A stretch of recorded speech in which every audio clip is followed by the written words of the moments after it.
On May of 2016, I received a call from the then President Rodrigo Duterte at approximately 5 in the morning, instructing me to meet him at his residence in Doña Luisa, Davao City. I was already acquainted with then Mayor Duterte, having served as a station commander in one of the police stations in Davao during his tenure.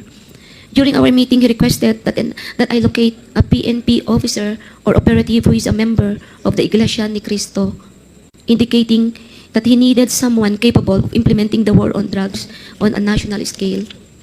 Replicating the Davao model, the Davao model referred to the system involving payment and rewards. Hello, kamusta po kayo? Magandang araw uli sa inyong lahat. Ako po si JDB, ang inyong abang lingkod. Pag-usapan natin ngayon ito. Nakarating ko kasi sa akin na kaya raw po biglang nagbago ng tono si Katunying, si Anthony Taberna kay PBBM. Ganun din yung mga taga Net 25 ng INC. Ay dahil nga raw po, isinangkot daw ang pangalan ng kanilang samahan, o Iglesia ni Cristo, doon sa Quadcom. During our meeting, he requested that I locate a PNP officer or operative who is a member of the Iglesia ni Cristo, indicating that he needed someone capable of implementing the war on drugs on a national scale. Replicating the Davao model, the Davao So yung narinig nyo kanina ay si dating Colonel Rui Nagarma ang nagbanggit na inutusan siya ni Duterte o sabi na natin nagpahanap sa kanya ng isang PNP official na kanyang mapagkakatiwalaan para gampanan ang war on drugs Davao model. Okay? So ang tanong ngayon, bakit magagalit kayo kay PBBM? Napansin ko yan in the past few months, sinimulan na ninyo na puna-punahin ng Pangulo, bati-batikusin, pero hindi nyo binabatikos at the same time ang ginagawa ni Digong, ni Sara, pati yung pagbabanta nitong huli, hindi ninyo kinastigo si Vice President Sara Duterte. Yung pagmumura ni Digong kay PBBM, di ba, yung pandalait, pagbibintang nila, na ito'y adik, mga ganyan-ganyan. Wala kayong salita, tahimik kayo. Di ba? So it means you only care for your name. Di ba? So hindi po talaga totoo na solid nga po kayo sa pagsuporta sa pamahalaan. Di ba? Sinusuportahan nyo pala, etong mga Duterte, ganun ba yon? Kasi kinakahulan nyo siya ang Pangulo na napakasipag sa trabaho. Oh. Alam nyo, kung meron ho kayong dapat sisihin, I think kailangan nyo humingi siguro din ng konfirmasyon, no, ng discerning spirit sa Diyos Ama na kung sino talagang dapat ninyong sisihin ang nagdawit sa inyo. Hindi po ang Pangulo. Naknan po siya.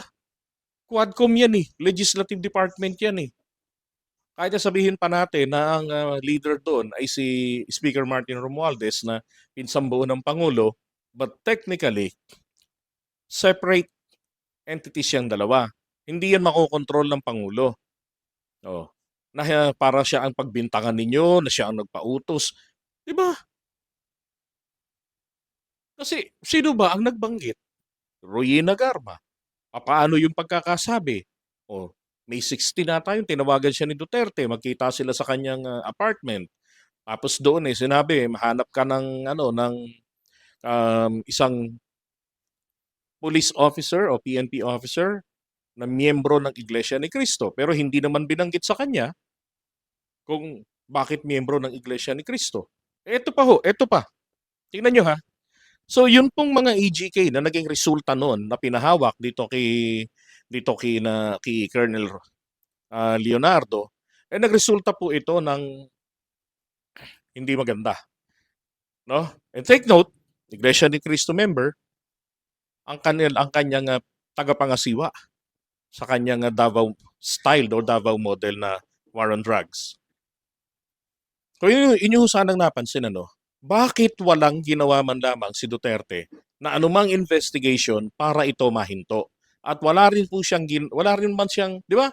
Walang anumang aksyong ginawa So dapat ang ginawa ni Duterte doon para maprotektahan din ang kanyang original na layunin na maging maayos yung pagpapatakbo ng war on drugs Nagkaroon po sana ng investigation. Nagpatawag siya ng investigation, 'di ba? Ni-recall niya yung appointment nito ni Leonardo pati nung iba pang mga nasasangkot sa EGK, 'di ba? At saka dapat po merong mga investigation bawat isa.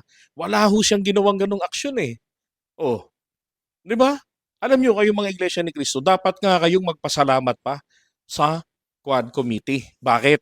Kasi ho, dahil diyan nalaman ninyo na ginagamit pala ni Duterte ang inyong kaanib at kasalanan din ito ni Leonardo, bagamat siya ay miyembro ng Iglesia ni Cristo, hinayaan niya na siya ay magamit ni Tony Digong sa kanyang madugong pumalpak na war on drugs na nagresulta nga sa mapagkamatay ng libo-libong mga Pilipino na karamihan nga doon ay mga inosente o yung iba naman ay hindi nabigyan ng due process.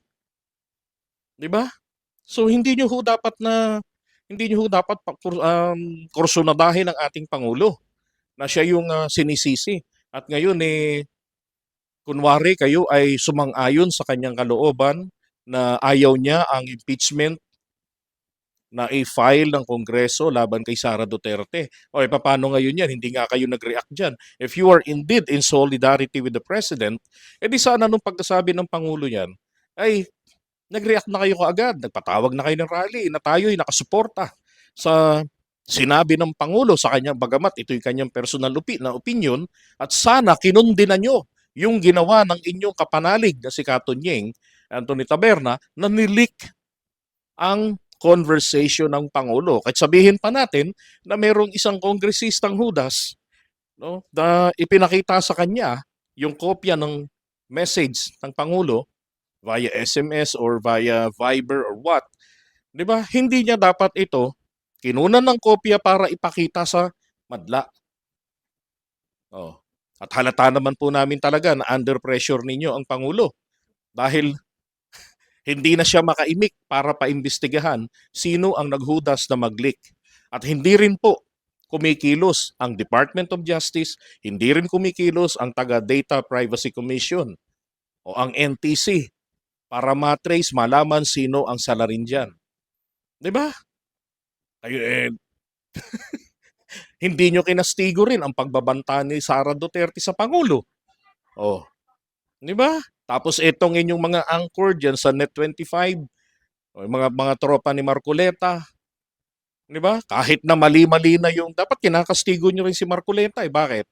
Maliho ang pananaw ni Marcoleta ang pinagpipilitan dyan sa Quadcom, dyan ho sa, sorry, na rin Quadcom, but doon po sa Committee on Good Government na dumidinig sa mga problema ni Sara Duterte sa kanyang sa mga pera, sa confidential funds and regular funds na ipinagkatiwala sa dalawang opisinang hawak at nahawakan niya ang DepEd. Di ba? Ulitin ko lang, dapat nga po kayo ay magpasalamat pa ang Iglesia ni Cristo, ang pamunuan sa Quadcom. Dahil nalaman ninyo, bagamat ito ay inendorso ninyo si Duterte noong 2016, at saka itong si PBBM sa pagka Vice President niya noon na natalo, ay sa kabila noon, nagawa pa ni Duterte na gamitin ang inyong kaanib at wala siyang ginawang anumang hakbang na alam niya naman na mapapasama ang pangalan ng nag-endorso, ng samahan ng yung Iglesia ni Cristo, sa madaling salita. Di ba? Habang nagpapatuloy ang madugong war on drugs niya. Oh. Wag ho ang Pangulo ang inyong pinag-iinitan. Okay? Mali yung mali yung narrative ninyo na ang Presidente Marcos ang may kasalanan, kaya nadamay. Tapos ngayon kayo ay kumakampi sa mga Duterte. Kung sino pa yung gumagawa ng mali, 'di ba? Yun pa, 'di ba? Kinakampihan niyo kumbaga. Sila yung merong mga patong-patong na mga issues. Oh, na hindi naman sinasagot ng matino, 'di ba?